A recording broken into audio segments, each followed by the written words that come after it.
On the 29th of May 2019, I posted this image in our random Slack channel. There was no big idea behind it. I just wanted to post something amusing, so I think I googled Wednesday meme or something and stumbled upon the Wednesday frog. And this would have probably been it, but I got a response. And it changed everything. I realized that I stumbled upon something. I made a connection to an experience that all of us have.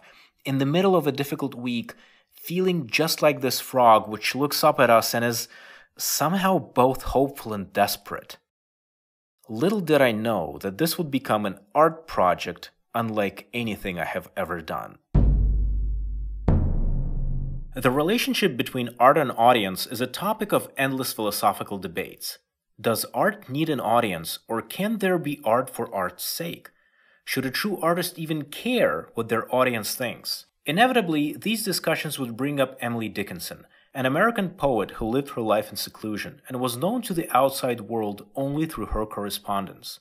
After her death, a whole lifetime of work had been uncovered from her drawers, a collection of nearly 2,000 poems.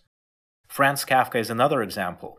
Chronically doubtful of his own writing talents, on his deathbed, he asked his friend Max Brod to burn his manuscripts, a request that Brod had thankfully ignored. And this is frequently used as an argument that there doesn't need to be a relationship between art and audience. But I would like to ask a different question here.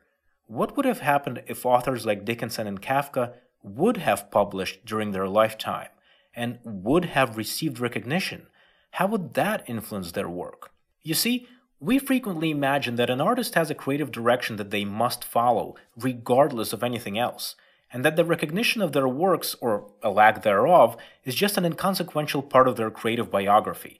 But that can't always, if ever, be true. Just like in physics, where a measurement invariably alters the state of the system we're measuring, recognition has a huge impact on an artist's life, even when such impact is undesirable. In my 20s, I was of a persuasion that if my work would ever be recognized, I would prefer for it to happen later in life, since the little recognition that I would receive from friends and family would upset my inner peace every time and force me to focus on projects that I would otherwise not focus on. And I was not alone in this worry. Many artists experience the same fear, including very successful ones.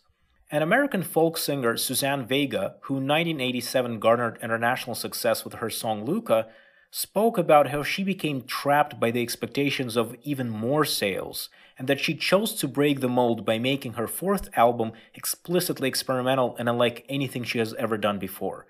The recognition of her work has definitely left a deep mark on her creative life. But perhaps with books and songs and poems, art forms that have been with us for thousands and thousands of years, there indeed is value in being left alone in one's ivory tower, devoid of distractions of public life. When it comes to art forms that are new and unexplored, however, I feel that the audience could be the necessary guiding light that an artist needs to help them shape their vision, even if this relationship is a bit adversarial. Coming back to the Wednesday frog, today you know it as a tradition where early Wednesday morning I will post a uniquely designed greeting, usually in pictorial form, that in one way or another contains the image of the meme. But it wasn't like that in the beginning. In fact, I started by posting the standard image every other week. When people began to expect it every Wednesday, I had to start posting it every week. Still, I was posting pretty much the same image, although I did come up with a couple of variations. 2 or 3 months later, someone asked me if I felt that the mere 3 variations were enough, and if I maybe wanted to do something about it. Now, any normal person would say no and move on, but not I. I have accepted the challenge. That day I came home and started coming up with variations. The next several weeks saw me posting slightly modified versions of the meme, but I also realized that my standards began rising. How can you post some uninteresting color inversion after you've posted this? But there was another battle, a battle that you, my audience, have probably not even noticed, although you've won. If you scroll through the original frogs, you might notice that I would always post them in the second half of the day, and believe it or not, there was quite a bit of reasoning behind it. If you view our standard working week as a journey from Monday to Friday, Wednesday is squarely in the middle. The whole concept stemmed from that initial comment. I viewed Wednesday Frog as a project to make everyone's life a bit easier, and I felt that there is a difference between saying it's Wednesday in the morning and saying it in the afternoon. Because if you say it in the morning, well, you're still in the first half of the week, and the message could be read as, it's still just Wednesday.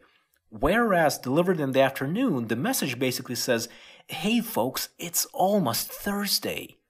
But the problem was that the frog requests would begin coming in early in the morning. People would ask me, what day is it today? Or even more directly, post the damn frog. Okay, nobody said that, but it turned out the frog was expected early. And initially, when all I was posting was the standard meme, I was in this peculiar situation when I was effectively competing with my own audience. If I would not post the frog, surely someone else would. So I was forced to abandon my initial concept and began posting early. Having said all that, I'm not disappointed. It just meant that my little project has achieved even more than I had hoped for, and made the whole of Wednesday, not just its second half, a special day for many, many people. And that, of course, was the whole point. Having explored all the basic options of graphics manipulation and having stumbled into the limitations of my own skills, I was forced to think out of the box. I realized that I'm not at all restricted by the format. I can take it beyond the good old meme, and yes, I was constantly appending everyone's expectations, including my own. I effectively had to compete with my previous week's inventiveness.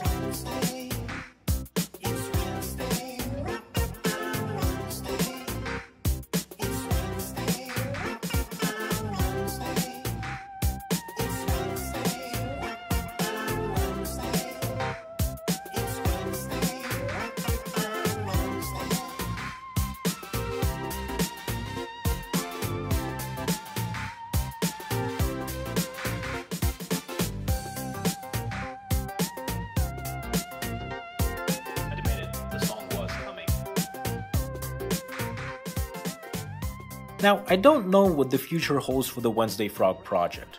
I have explored a lot in the past year, and it's been a hectic and amazing time. I definitely plan to take a summer break. The frogs are going to be posted, of course. I'm just going to give myself a pause and perhaps compile ideas for the next season. But I want to leave you with this. At SoundCloud, we think a lot about creativity and about connecting fans and creators. One thing that I learned from this experience is that what keeps you going is not the praise. It's not the compliments. It's the engagement. It's knowing that what you do actually matters. It's knowing that if you don't post, someone will ask because they care.